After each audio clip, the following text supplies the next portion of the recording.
maka seluruh amal ibadahmu bakal tapi kalau sholatmu rusak, maka seluruh amal ibadahmu bakal berarti sholat adalah tolak ukur di dalam beribadah. Kamu mau haji 90 kali, mau puasa sampai badan kurus tinggal tulang, mau sodako sampai harta habis, mau ibadah, mau wiritan, mau di masjid, mau baca Quran, mau ilmu tinggi sampai di langit, tapi kalau sholatnya tidak sempurna, sholatnya buruk, maka semua amal ibadahnya nol, walaupun ibadahnya banyak. Paham? Tapi ada orang yang dimana kalau sholatnya baik, sholatnya sempurna, walaupun ibadahnya sedikit, tetapi semua ibadah itu menjadi ibadah baik dan ibadah yang sempurna. Jaga kau punya sholat. Beb, saya nggak bisa sholat di masjid. Kalau nggak bisa sholat di masjid, sholat di rumah. Beb, saya nggak bisa sholat jamaah. Nggak bisa sholat jamaah, sholat sendiri. Beb, saya nggak bisa sholat awal waktu. Nggak bisa sholat awal waktu, sholat tengah waktu. Beb, nggak bisa sholat tengah waktu. Nggak bisa sholat tengah waktu, sholat akhir waktu. Beb, nggak bisa sholat akhir waktu. Beb, nggak bisa sholat berdiri sakit, sholat duduk. Beb, nggak bisa sholat duduk, sholat di. Yang penting jangan tinggalkan jangan tinggalkan Ada satu cerita ibu-ibu. Dulu ada sapi. Ini sapi membanggakan dirinya. Ini sapi bilang, aku lebih mulia daripada kambing. Karena badanku lebih besar, sehingga dagingku lebih banyak bermanfaat untuk umat. Kambing bilang, walaupun sapi lebih besar, setidaknya aku lebih mulia daripada ayam. Karena dagingku lebih besar daripada ayam. Dagingku juga bikin orang sehat. Ayam jawab, walaupun kambing lebih mulia dari aku, tapi aku ketika subuh bangunkan orang sholat, dagingku bisa dimakan, telurku bisa jadi obat. Setidaknya aku lebih mulia daripada seekor anjing. Apa kata anjing? Aku memang najis, tapi aku masih bisa menjaga rumah orang-orang. Aku jaga dari keburukan, dari kejahatan, dari maling, dari pencuri, dari perampok. Setidaknya aku lebih mulia daripada seekor babi. Apa kata babi? Ana syarrad dabbah. Aku binatang paling hina, binatang paling buruk. Tapi seburuk-buruknya aku, sehina-hinanya aku punya iman kepada Allah. Sehingga aku babi lebih mulia daripada orang yang meninggalkan sholat 5 waktu dengan sengaja. Saya tanya ibu-ibu, bapak-bapak semua jawab yang keras. Berarti kalau ada orang yang nggak sholat, berarti itu orang siapa? Yang keras siapa? Siapa? RT nggak sholat, RT apa? RW nggak sholat, RW apa? Lurah nggak sholat, lurah apa? Kepala desa nggak sholat, kepala desa apa? Camat nggak sholat, camat apa? Bupati nggak sholat, bupati apa? Wali kota nggak sholat, wali kota apa? Gubernur nggak sholat, gubernur apa? Menteri nggak sholat, menteri apa? Presiden nggak sholat, presiden apa? Giliran presiden keras banget. Polisi nggak sholat, polisi apa? Tentara nggak sholat, tentara apa? Ustadz nggak sholat, ustadz apa? Kiai nggak sholat, kiai apa? Habib nggak sholat, Habib apa? Kalau Habib kenceng banget. Pedagang nggak sholat, pedagang apa? Pengusaha nggak sholat, pengusaha apa? Pak Haji nggak sholat, Pak Haji apa? Tokoh masyarakat nggak sholat, tokoh masyarakat apa? Santri nggak sholat, santri apa? Orang tua nggak sholat, orang tua apa? Anak nggak sholat, anak apa? Suami nggak sholat, suami apa? Istri nggak sholat, istri apa? Itu bukan babi, bukan babi, lebih babi dari Makanya jaga kau punya perhatikan kau punya khususnya para anak-anak muda. Hei anak-anak muda, jaga kau punya sholat, perhatikan kau punya sholat. As-sholatu imaduddin. Sholat itu tiangnya agama. Roboh atau berdirinya agama tergantung daripada sholat. Jaga kau punya sholat, perhatikan kau punya sholat, kalian para anak-anak muda, generasi bangsa ke depan. Baik buruknya bangsa, bagus rusaknya bangsa, negara, agama ke depan tergantung dari anak-anak muda. Kalau anak-anak mudanya baik, taat, patuh, tunduk kepada Allah, sholat 5 waktu, baca Quran, dekat ulama, dekat dengan majelis taklim, besok negara kita bakal jadi negara yang baik, negara yang makmur, negara yang sejahtera, negara yang sentosa. Tapi kalau anak-anak mudanya maksiat, melacur, narkoba, berzina, anak-anak mudanya tidak takut kepada Allah, anak-anak mudanya buka aurat, anak-anak mudanya berbuat dosa, berbuat maksiat, besok bangsa kita bakal rusak, negara kita bakal rusak. Oleh karenanya, wasiat saya yang terakhir, wahai para anak-anak muda, berjuanglah kalian untuk agama, berjuanglah untuk bangsa, berjuanglah untuk negara. Jangan pernah kalian takut dengan siapapun. Sampaikan kebenaran, sampaikan kebenaran, tegakkan keadilan, sampaikan kebenaran, walaupun lidahmu harus dipotong. Saudara-saudara, apa yang telah kita perjuangkan untuk Islam? Hah? Apa yang telah kita perjuangkan untuk bangsa, agama, negara ini? Apa yang telah kita korbankan? Apa yang telah kita perjuangkan? Coba kalian lihat para ulama, para habaib kita. Habib Rizik, organisasinya dibubarkan, 6 muridnya, 6 laskarnya, 6 pengawalnya wafat, dibunuh, dibantai, ditembak. Anak-anak perempuannya diungsikan ke Mekah, diungsikan, dilarikan dari tanah airnya sendiri. Beliau di masa tua kemarin di penjara. Kenapa? Saya keluar masuk penjara, saudara-saudara. Saya masuk penjara 9 kali. 2009 saya masuk. 2010 kasus Mbah Priuk. 2011 kasus Ahmadiyah. 2012 kasus Demos. 2018 kasus Habib palsu. 2020 saya bebas. Baru bebas 2 hari saya udah ditahan, dibawa ke lapas Nusa Kambangan. Baru 2 hari bebas. Tangan saya diborgol, perut saya diborgol, kaki saya diborgol. Dari borgol tangan nyambung ke borgol perut, dari borgol perut nyambung ke borgol kaki. Bebas 2021. Belum sampai 1 bulan saya masuk lagi. Baru bebas kemarin akhir 2022. Sekitar 5 bulan yang lalu saya bebas. Kenapa kami keluar masuk penjara? Saya tanya, apakah kami penjahat? Jawab, saya penjahat. Kami penjahat. Kami koruptor. Kami bandar narkoba. Kami bandar judi. Kami bandar miras. Kami nyolong uang rakyat. Kami menyengsarakan rakyat. Kami jual aset negara.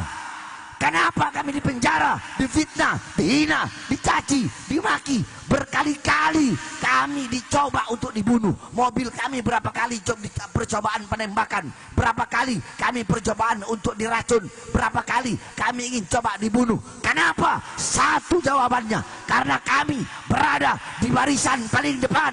Menyampaikan kebenaran. Membela bangsa dan rakyat Indonesia. Ibu-ibu, saya baru bebas 2 hari. Siang saya bebas, malamnya saya ceramah. Ceramah itulah yang menyebabkan saya dibawa masuk ke Nusa Kambangan. Diborgol tangan, perut, dan kaki saya. Pertanyaannya, apa isi ceramahnya? Kan begitu.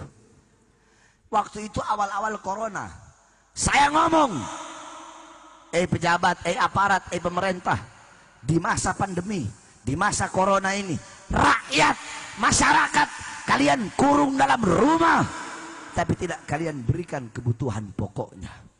Itu isi ceramah saya. Dibilang meresahkan, dibilang provokasi. Saya tanya, itu ceramah meresahkan? Provokasi? Itu yang pertama. Yang kedua saya bilang, hei pejabat, hei pemerintah, mal-mal, perusahaan-perusahaan milik asing di masa corona tetap kalian buka. Tapi warung-warung kecil milik pribumi, kenapa kalian paksa untuk tutup? Itu dibilang meresahkan. Gara-gara itu saya ditangkap lagi. Saya tanya, ini masyarakat semua, itu meresahkan? provokasi. Yang ketiga saya sampaikan, hei pejabat, hei aparat, hei pemerintah, berapa banyak pengangguran di Indonesia? Anak-anak muda yang nggak punya kerjaan.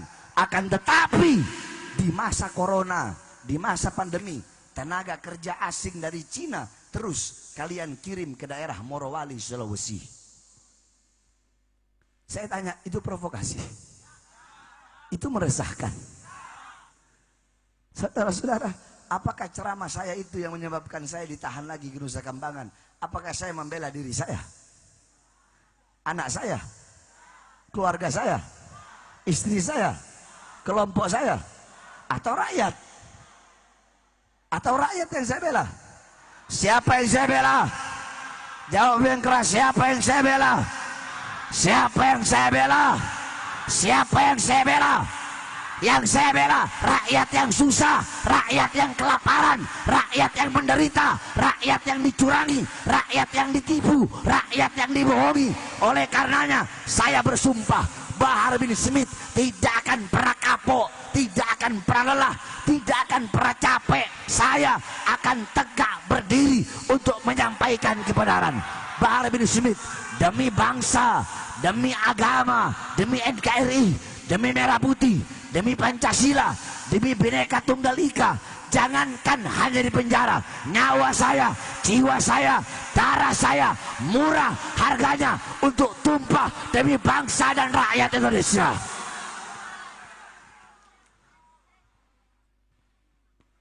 Makanya saya tanya semua yang hadir di sini, siap bela Indonesia? Siap hancur demi Indonesia? Siap binasa demi Indonesia? Siap mati demi NKRI? Allahu Akbar. Allahu Akbar. Indonesia merdeka. Merdeka. Merdeka. Allahu Akbar. Saudara-saudara, pejabat sekarang dari tingkat RT, RW, lurah, camat, bupati, wali kota, menteri, presiden butuh sama rakyat, butuh sama masyarakat kalau ada maunya doang.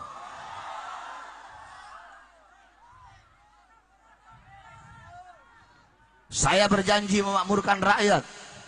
Saya berjanji mensejahterakan rakyat. Belum jadi. Pas udah jadi yang makmur bukan rakyat. Betul. Yang sejahtera bukan rakyat. Betul. Yang makmur, yang sejahtera partai politik dan perutnya masing-masing, saudara-saudara. Kita, bangsa dan rakyat Indonesia menjadi budak di tanah air kita sendiri, saudara-saudara. Saya tanya ibu-ibu, BBM naik nggak? Minyak naik nggak? Kebutuhan pokok naik nggak? Nah itu yang kita lawan. Kebijakan kita tidak melawan pemerintahnya, nggak boleh. Dalam akidah Ahlussunnah wal Jamaah haram menjatuhkan pemerintah yang sah. Tapi kita memberikan kritik, kita melawan kezolimannya, ketidakadilannya, kebijakan-kebijakan yang tidak pro kepada rakyat, yang menyengsarakan rakyat. Itu yang kita lawan. Sehingga saya, Habib Rizik, Habib Hanif, kami berkali-kali masuk penjara, sedangkan para penista agama justru dilindungi, saudara-saudara. Nah, hukum seperti ini adil apa tidak? Adil apa tidak? Adil apa tidak? Makanya keadilan harus ditegak. Jadi pejabat itu jangan sombong.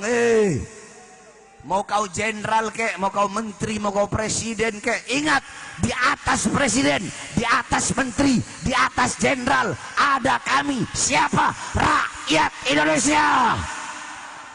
Betul. Saya tanya saudara-saudara, seragam mereka dari uang siapa?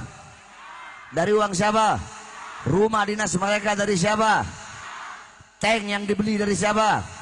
Senjata yang dibeli dari siapa? Makanya jangan macam-macam sama makmurkan rakyat, yang sopan sama rakyat, layani rakyat, layani masyarakat. Jadi pejabat yang baik, yang taat, datangi ulama. Makanya saya memberikan apresiasi yang sangat besar kepada Bapak Kapolsek ini.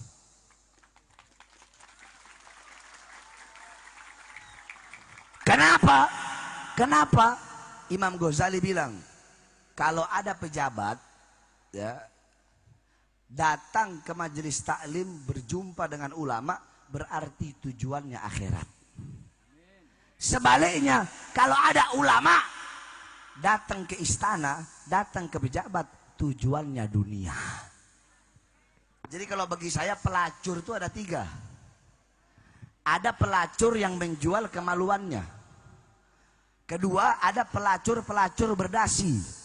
Pelacur-pelacur berdasi adalah mereka yang menjual negara, bangsa, dan rakyat demi kepentingan perutnya. Yang ketiga, pelacur agama. Siapa pelacur agama? Mereka yang menjual agama, menjual akhirat, menjual ayat-ayat Allah, menjual hadis demi kepentingan dunia dan perutnya, keluar masuk istana dengan tujuan akhirat. Ulama dekat dengan pejabat harus, tapi untuk memberikan nasihat, untuk memberikan petunjuk, bukan malah membiarkan kezaliman-kezaliman para pejabat. Makanya kita doakan mudah-mudahan Indonesia jadi negara yang makmur, sejahtera, sentosa. Pejabat jadi pejabat amanah, pejabat yang adil. Ini Bapak Kapolsek harus naik pangkat. Harus naik pangkat. Sebab kalau kursi-kursi kekuasaan tidak diduduki oleh orang-orang yang baik seperti beliau, maka akan diduduki oleh orang-orang yang jahat. Betul? Betul? Sekali lagi saya tanya, semuanya siap bela Islam? Yang semangat siap bela Islam, siap bela agama, siap bela Indonesia. Ketika saya bilang NKRI, jawab harga mati NKRI. NKRI, Indonesia merdeka, Allahu Akbar.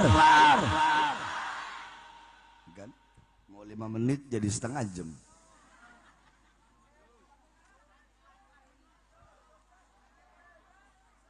Terakhir sebelum saya tutup, bapak-bapak khususnya ibu-ibu, saya sedang bangun pondok pesantren. Pondok pesantren saya gratis, nggak bayar. Selama saya makan, santri makan. Kalau saya nggak makan, ya sama-sama nggak makan. Sampai-sampai dulu tuh 8 tahun lalu, saya dan santri pernah nggak ada lauk. Saya makan jantung pisang direbus pakai garam. Saya bangun pondok itu dengan darah, dengan air mata, dengan keringat. Sepeser pun haram jada saya terima bantuan dari pemerintah. Saya nggak mau. Kalau saya mau, wow, ratusan triliun. Tapi saya nggak mau. Kenapa? Ikhtiar. Saya berhati-hati. Kalau saya terima, akan tertanam dalam hati saya rasa untuk mendiamkan kezoliman-kezoliman mereka. Andaikan saya terima, Beb, itu pejabatnya nggak bener itu Beb, nggak amanah. Aduh, nggak enak saya menegur. Kemarin pesantren saya habis dikasih semen 1000 sak. Nggak enak menegur. Kemarin habis dikasih Alphard saya. Banyak nggak yang begitu? Banyak nggak? Kalau saya terima dari dana dari pejabat untuk pesantren saya, nanti ceramah saya begini. Masya Allah, pejabat sekarang ini amanah sama rakyat. Mereka mensejahterakan rakyat. Mudah-mudahan umur panjang. Masya Allah, Bapak Kapolsek ini orang baik. Bapak Kapolres, Bapak Kapolda. Ini RT, RW, lurah, camat. Akhirnya jadi begitu nanti. Makanya saya sesuka hati saya mau ngomong apa. Betul? Kenapa? Sepeser pun saya tidak pernah makan uang pemerintah. Makanya saya harapkan bapak-bapak, khususnya ibu-ibu, sebab pemegang keuangan ini bukan bapak-bapak, ibu-ibu, untuk mengeluarkan hartanya di jalan Allah. Ibu-ibu, tidak ada harta yang bisa menyelamatkan dalam kubur kecuali harta yang dikeluarkan di jalan Allah. Jadi harta yang kau keluarkan sekarang jadi tabungan di akhirat. Kalau engkau nabung kecil, nanti dibukanya kecil nggak? Kalau nabungnya besar, dibukanya besar nggak? Makanya keluarkan yang besar. Bapak-bapak, ibu-ibu, ibu-ibu apalagi beli make up, beli bedak aja harganya 1 juta. Masa buat pondok pesantren ngasih 50.000? Betul? Betul. Untuk urusan dunia yang tidak kekal, urusan dunia yang bakal hancur, tidak hitung-hitungan. Masa urusan akhirat yang kekal abadi yang bakal menyelamatkan kok hitung-hitungan? Betul? Nah, nanti keluarkan hartanya yang banyak, ya, dari panggung dulu. Kiai-kiainya nih semuanya nih, kiai-kiai, Pak Kapolsek semua, biar dapat pahala semua. Iya. Pak Kapolsek kan nggak termasuk pemerintah karena bukan RT.